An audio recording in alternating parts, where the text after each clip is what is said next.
샬롬, 3월 19일 수요일 공동체 성경역이 주며들다 오늘 함께 나눌 말씀은 신명기 23장과 24장입니다. 1절부터 함께 읽겠습니다.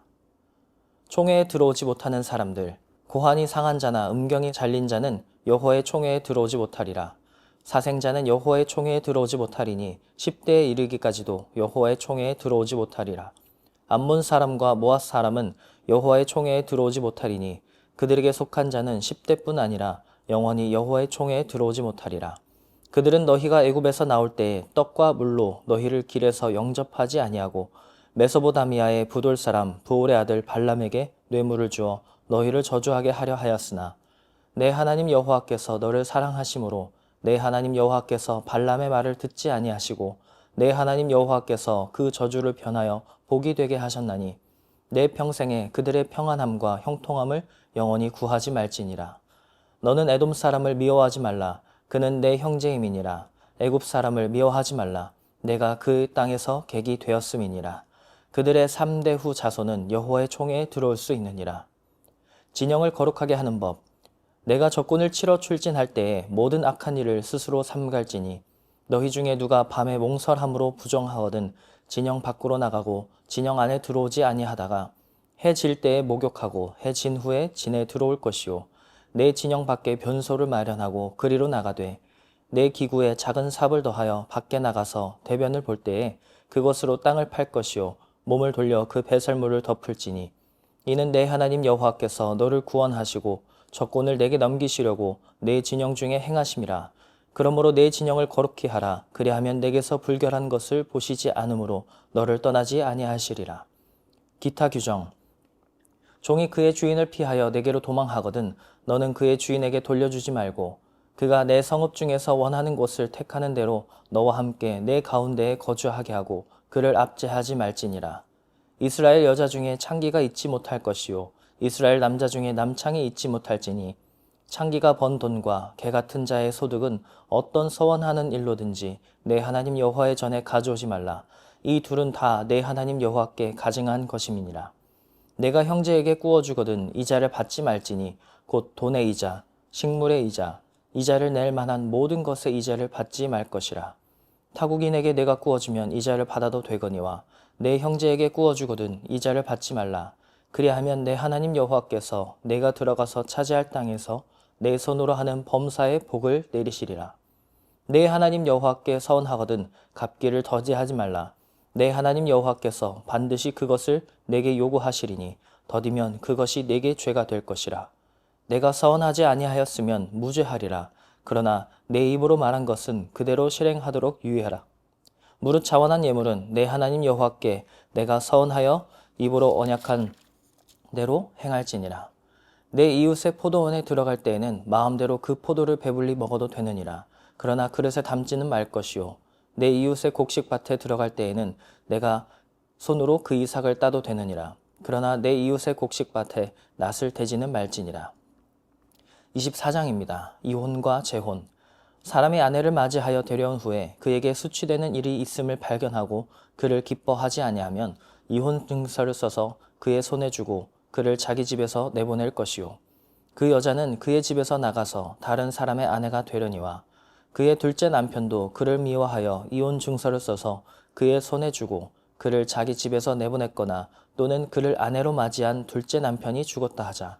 그 여자는 이미 몸을 더럽혔은즉 그를 내보낸 전 남편이 그를 다시 아내로 맞이하지 말지니 이는 여호와 앞에 가증한 것이라.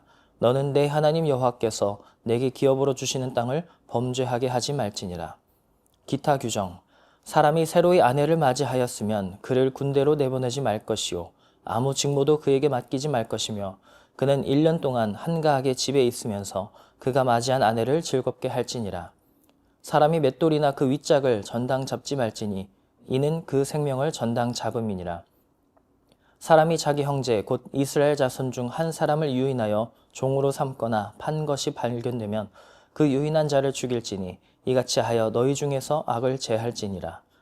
너는 나병에 대하여 삼가서 레위 사람 제사장들이 너희에게 가르치는 대로 내가 힘써 다 지켜 행하되 너희는 내가 그들에게 명령한 대로 지켜 행하라. 너희는 애굽에서 나오는 길에서 내 하나님 여호와께서 미리암에게 행하신 일을 기억할지니라. 내 이웃에게 무엇을 구워줄 때에 너는 그의 집에 들어가서 전당물을 취하지 말고 너는 밖에 서 있고 내게 꾸는 자가 전당물을 밖으로 가지고 나와서 내게 줄 것이며 그가 가난한 자이면 너는 그의 전당물을 가지고 자지 말고 해 질 때에 그 전당물을 반드시 그에게 돌려줄 것이라. 그리하면 그가 그 옷을 입고 자며 너를 위하여 축복하리니 그 일이 내 하나님 여호와 앞에서 내 공의로움이 되리라. 곤궁하고 빈한한 품꾼은 너희 형제든지 내 땅 성문 안에 우거하는 객이든지 그를 학대하지 말며 그 품삯을 당일에 주고 해진 후까지 미루지 말라. 이는 그가 가난함으로 그 품삯을 간절히 바람이라. 그가 너를 여호와께 호소하지 않게 하라. 그렇지 않으면 그것이 내게 죄가 될 것임이라. 아버지는 그 자식들로 말미암아 죽임을 당하지 않을 것이요 자식들은 그 아버지로 말미암아 죽임을 당하지 않을 것이니 각 사람은 자기 죄로 말미암아 죽임을 당할 것이니라. 너는 객이나 고아의 송사를 억울하게 하지 말며 과부의 옷을 전당 잡지 말라. 너는 애굽에서 종되었던 일과 내 하나님 여호와께서 너를 거기서 속량하신 것을 기억하라. 이러므로 내가 내게 이 일을 행하라 명령하노라. 내가 밭에서 곡식을 벨 때에 그 한 뭇을 밭에 잃어버렸거든 다시 가서 가져오지 말고 나그네와 고아와 과부를 위하여 남겨두라. 그리하면 내 하나님 여호와께서 내 손으로 하는 모든 일에 복을 내리시리라. 내가 내 감람나무를 떤 후에 그 가지를 다시 살피지 말고 그 남은 것은 객과 고아와 과부를 위하여 남겨두며 내가 내 포도원에 포도를 딴 후에 그 남은 것을 다시 따지 말고 객과 고아와 과부를 위하여 남겨두라. 너는 애굽 땅에서 종되었던 것을 기억하라. 이러므로 내가 내게 이 일을 행하라 명령하노라. 아멘. 오늘 신명기 23장과 24장을 함께 읽었습니다. 이 말씀을 읽다 보면 조금 낯설고 어렵게 느껴질 수 있습니다. 여러 가지 규례들이 계속 나오기 때문입니다. 그런데 이 말씀들을 자세히 보면 하나님께서 자기 백성들이 어떤 삶을 살아가기를 원하시는지가 분명하게 드러납니다. 오늘은 신명기 23장, 24장을 통해 하나님이 기뻐하시는 삶의 모습 세 가지를 함께 나누고 싶습니다.